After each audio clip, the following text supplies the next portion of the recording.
Boom! What's going on? It's Steve Larsen. Welcome back to another episode here. Today I'm going to teach you guys how to create demand for a product. Now you want to know this because you don't want to do what I did, which is spend 8 months building an info product and then no one buys it. It's a terrible experience. Let's show you how to avoid that.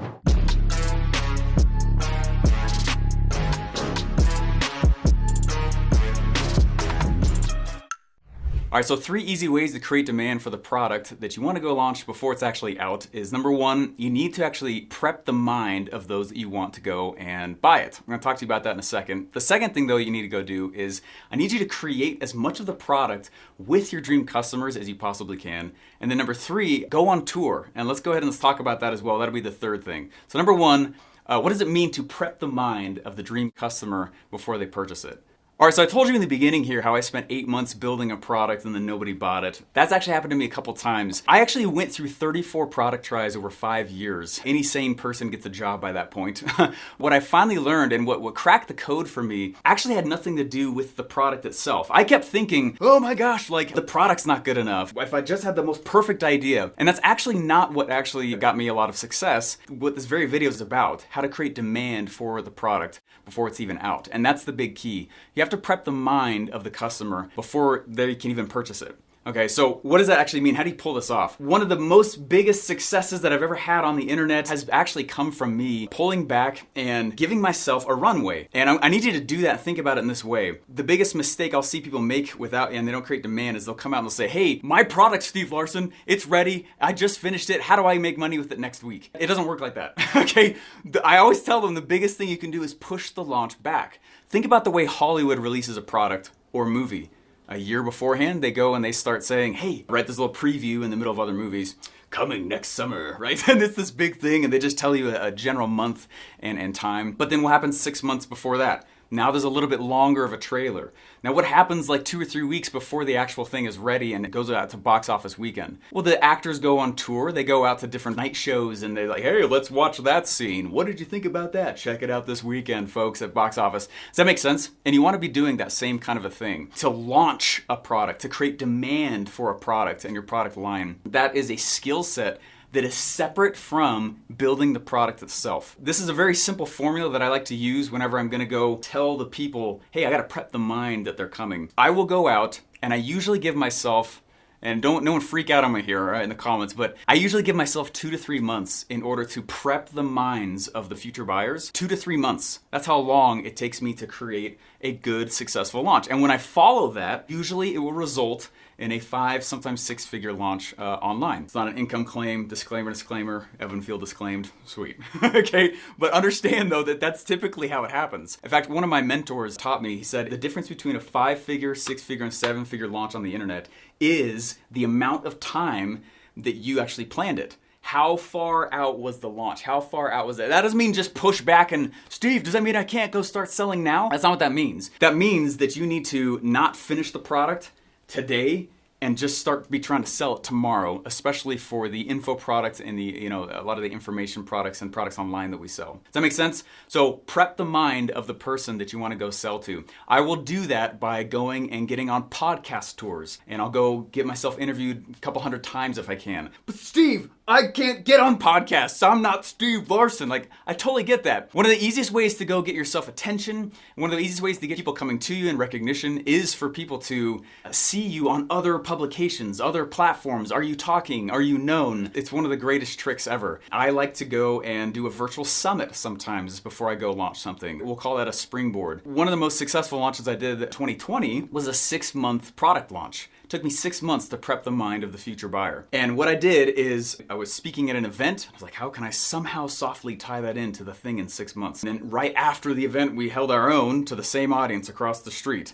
Right? And I was like, how do we go and build pressure there? And then after that, I went and held a virtual summit and I got all these people on and just asked them questions and played a virtual summit that was pre-recorded. On the back of that, 6 months later, we actually went and we launched the product. You see how this game is more about bundling noise and attention and rolling attention into attention and selling something on the back. That is honestly what cracked it. It's not like my 34 tries over 5 years. It's not like those products were bad. They are actually really good.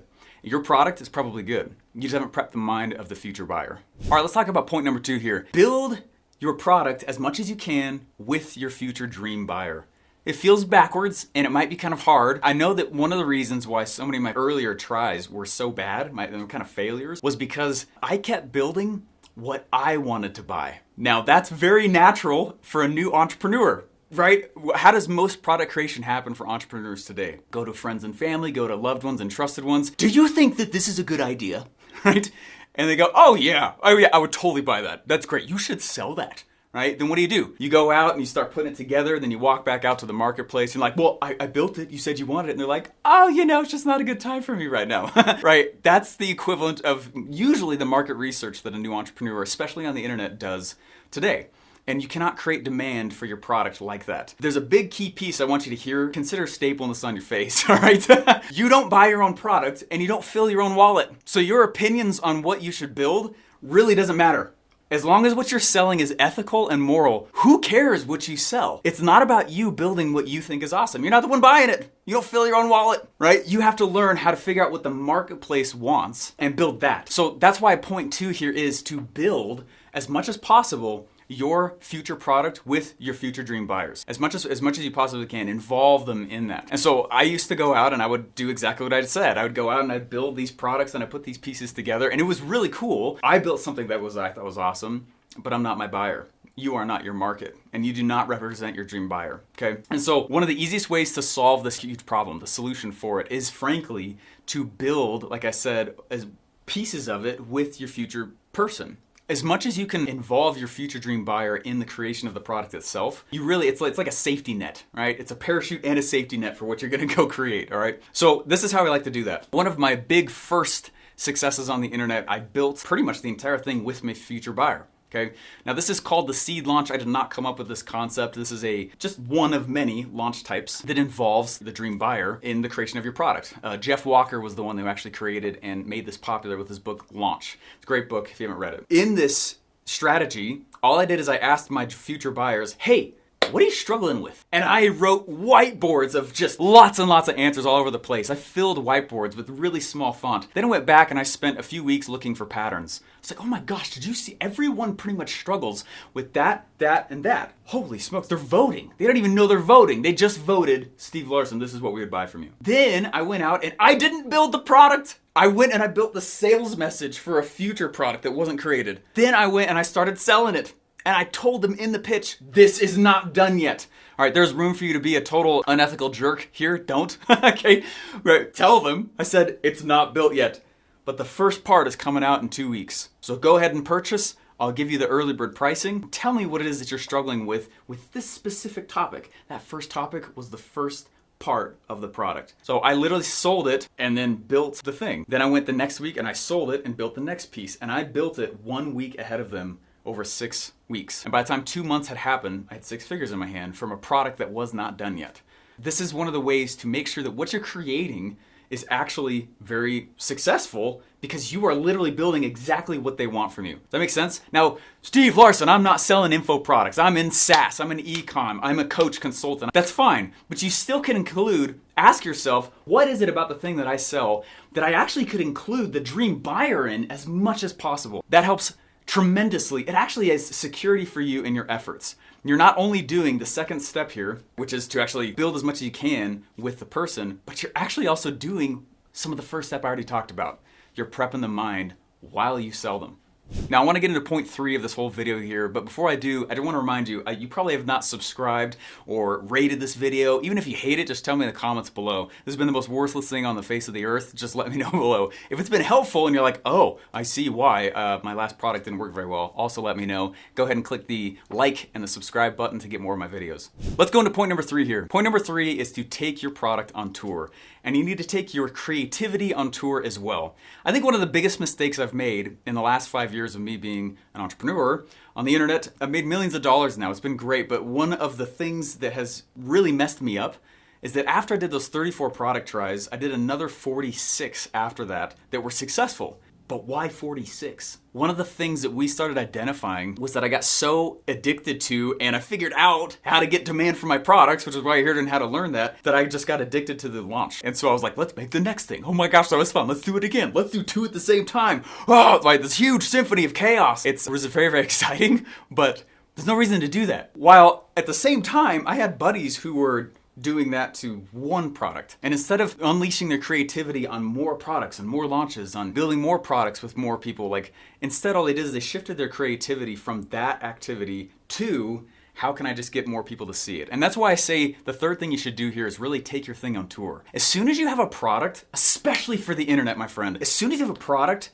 that people like, that they're buying, the mind has been prepped, like this whole thing's working, oh my gosh, don't go make another product. Take it on tour. One of my mentors, Russell Brunson, taught me once. He said, hey, the problem is that he actually wrote this in one of his books, and I always try and cite people as much as I can for you if you want to learn more. But he said, hey, the problem is that after you guys finish a product and you do the equivalent of putting on a play. You get all the actors together, you put all the people together. As soon as you're done, you go and you have this massive unveiling night. You just start writing another play.